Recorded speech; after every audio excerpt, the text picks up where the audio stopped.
Hello, and welcome back to Hedgehog Storytime, where I read my weird original fiction.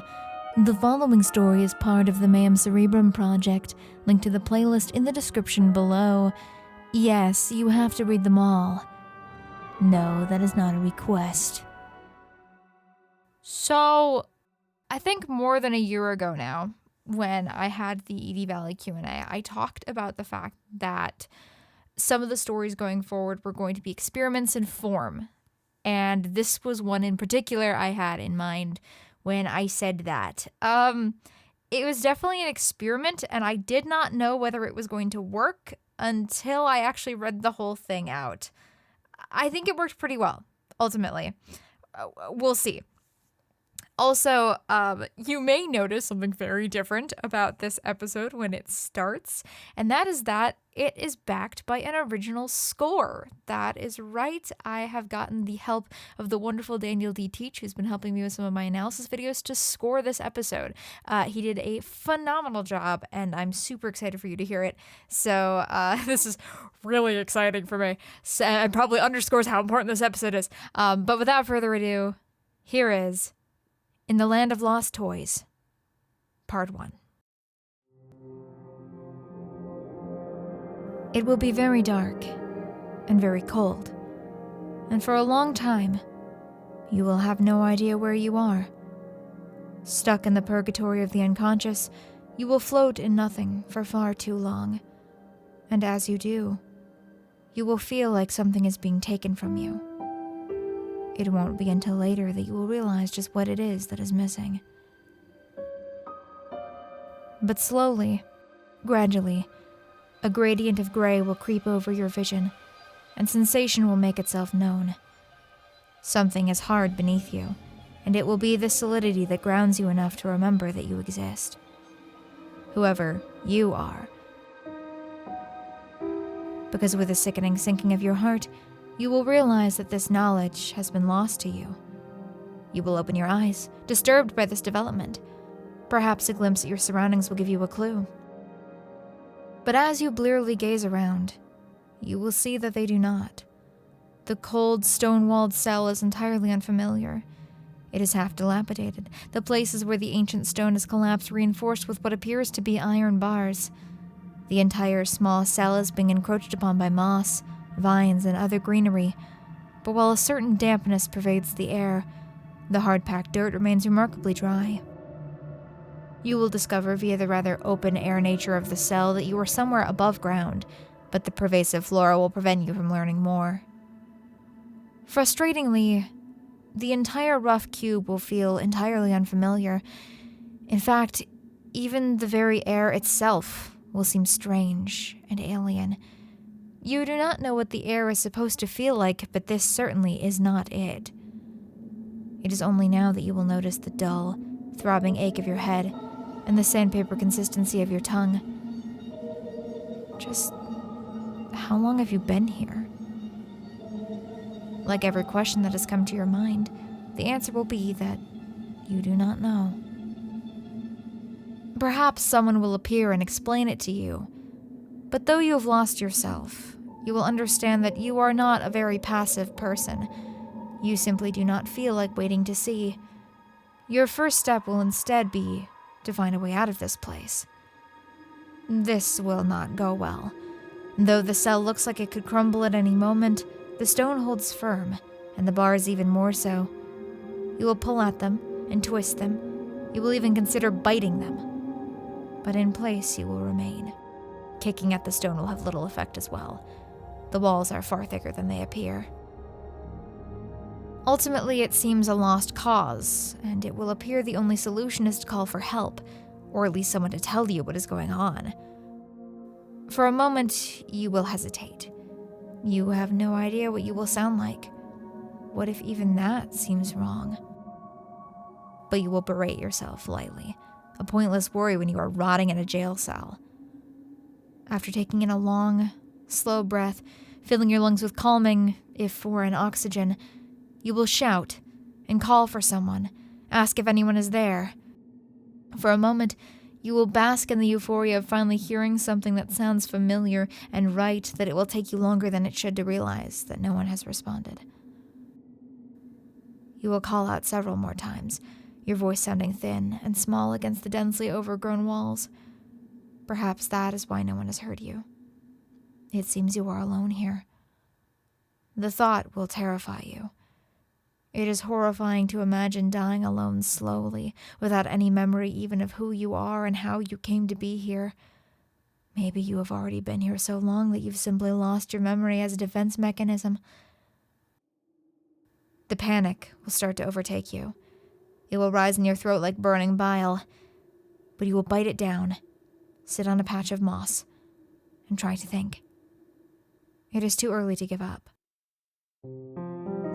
A small movement from above will catch your attention then, and looking up, it will appear that your cries have not been in vain after all.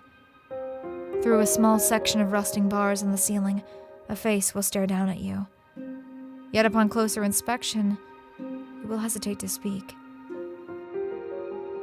The eyes on that visage are a deep violet. You don't know how, but you will understand that color is not one that humans tend to possess. The two of you will stare at each other for a second too long. Something in those violet eyes will also seem to hesitate. "So you are alive in there," he will say finally. His voice is low and quiet. There is something calming about it. Though you will not understand his intentions, you'll become positive that he does not intend to hurt you. "Where is here?" you will ask, your voice hoarse. Another dozen or so questions will flood into your mouth, but you will bite them back, afraid of scaring the stranger away. He will continue to stare at you, as if trying to decide what to say. "How much do you remember?" he will ask. "Nothing. I can't even remember my own name." "Where we are is a question that may take a long time to answer." "I'm not going anywhere." An odd expression will cross his face then, and his eyes will dart behind him. "You might be, if you're not already gone in the next few minutes." This will irritate you. You will wish that he would speak plainly. Any advice? Somewhere to your side, you'll hear a sudden metallic clang. Looking down, a small key will land in the dirt. For some reason, it will make you pause, but you will pick it up and stick it through the rusty lock on the door to your cell. It will be difficult from this angle, but eventually you will succeed in opening it. You will look back up at those eyes staring down at you. You do not know who they belong to, and you're not sure you ever will. "Thank you," you will whisper. "Be careful," he will intone. "He'll be waiting for you." But before you can ask who he means, he will be gone. If you were in better circumstances, you would wonder just who your savior was, but your head will be so full of questions that it will have no room to consider it. The now open door awaits you. Outside, it is absolutely silent. The air drips heavy with the dense vegetation. A thin walkway is lined with cells identical to your own. Yet you will notice that each one is empty. You are the only soul held within these walls. The gaps in the walls and ceiling become fewer as you continue, and though the air felt heavy before, it will somehow become denser still, and you will gradually experience the heavy sensation of being underground, though you have not gone downwards at all. Ahead of you, the termination of the prison will emerge from the growing gloom. A spiral staircase curls up and up into the darkness above. This is the bottom floor. It only goes in one direction, and this is the only way out. You will feel a small, yet persistent sense of foreboding. You will climb up the dark shaft for a long time, going around and around until you've lost all conception of direction. Yet, despite your sojourn in the cell, you will find yourself fit and able. Your body will work just as you want it to. You will find some comfort in that. Even if your mind remains a mystery to you, your body is under your command. And your mind you will find endlessly frustrating. You will find yourself going in circles within as well as without, searching fruitlessly for something within the deep fog inside. Anything, even a name. It will not feel as if it is concealed, simply hidden from you. It has been forcefully ripped out, leaving a torn hole behind it. But as you continue to climb, you will wonder if maybe answers await you at the top of these endless stairs. Circling around again, you will notice a lightning up ahead, growing brighter with each step now. A little further, and the end will be in sight, with a large room beyond.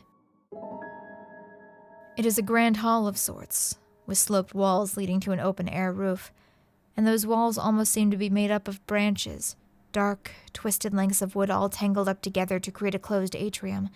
You will even see a few purplish leaves peeking through the top.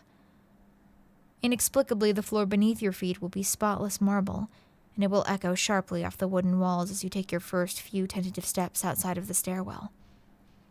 The room is otherwise empty. This is not a space for living in, but for having.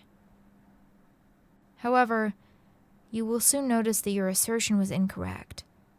The hall is not empty. Not entirely.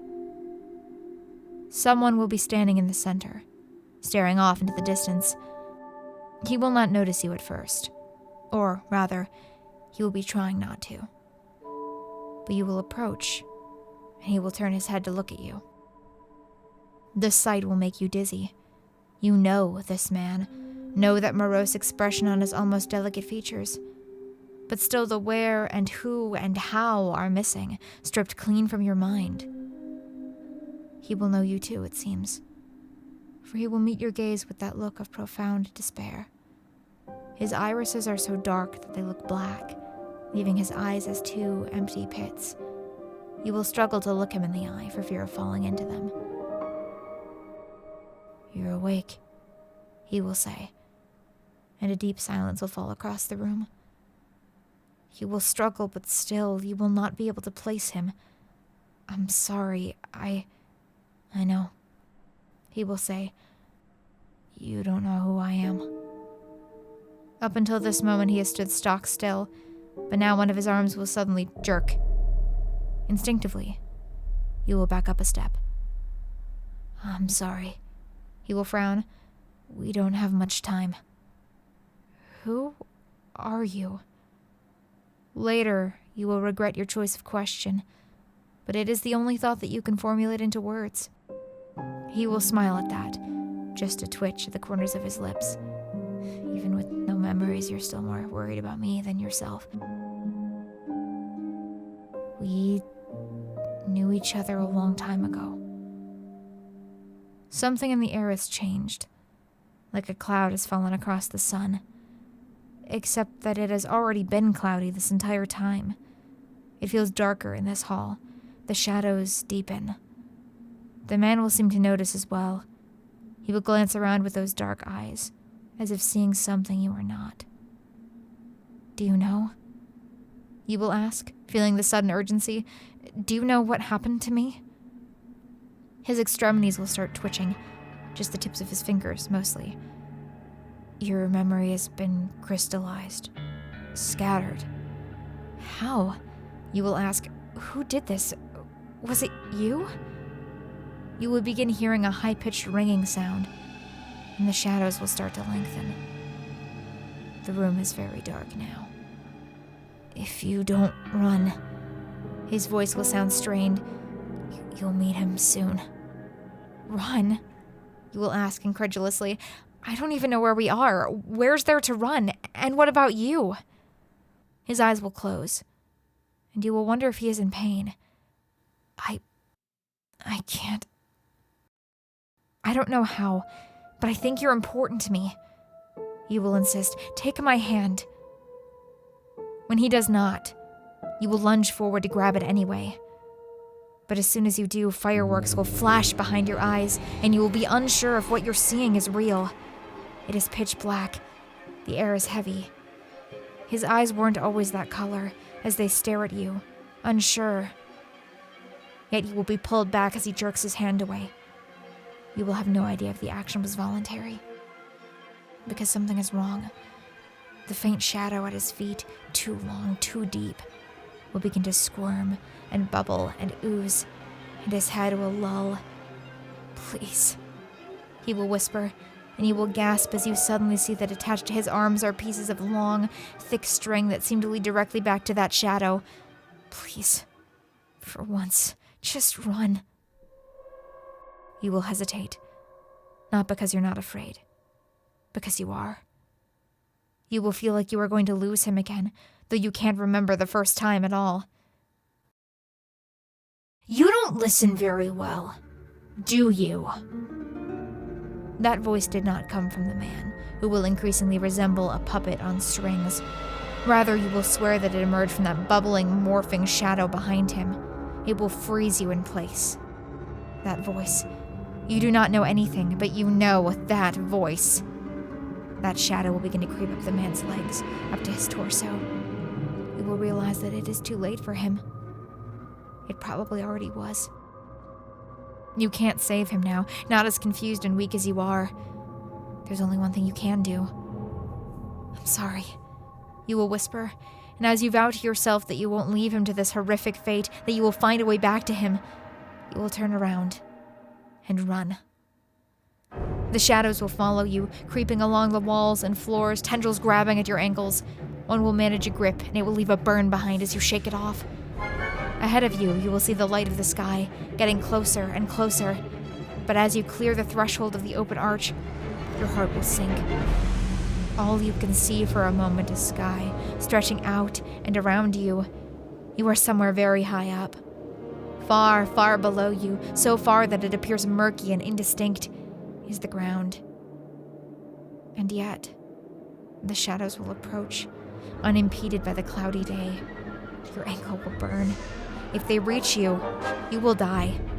Certain death at the hands of the unspeakable, or maybe the slimmest chance that something might catch your fall. And if you're doomed to die anyway, you'd prefer it to be painless and instant. You will not give yourself time to think about it. You will dash to the end of the platform and heave yourself over the railing. The gray sky will fly past, and it is now that you will second-guess your actions. For now you will see the ground getting closer and closer, and you are falling all alone. Before you close your eyes, accepting your fate and failure, you will notice a small shape above you, also getting closer and closer. And then someone's arms will be around you. You are still falling, but you will hear him grunt with effort as that fall is slowed. Is it the man from above using his puppet strings to pull you back? Finally, the wind pressure will lessen to the extent that you force your eyes back open. A pair of dark, violet eyes meet your own. Above you, a singular gray feathered wing flaps against the air, slowing your descent.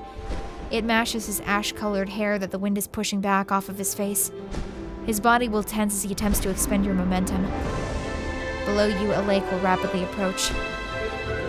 Brace yourself, he will mutter through gritted teeth. You will hold your breath as the surface of the rough water rushes up to meet you. Despite his best efforts, the speed with which you hit the water will shock you. Before you briefly lose consciousness, one thought will circle through your mind.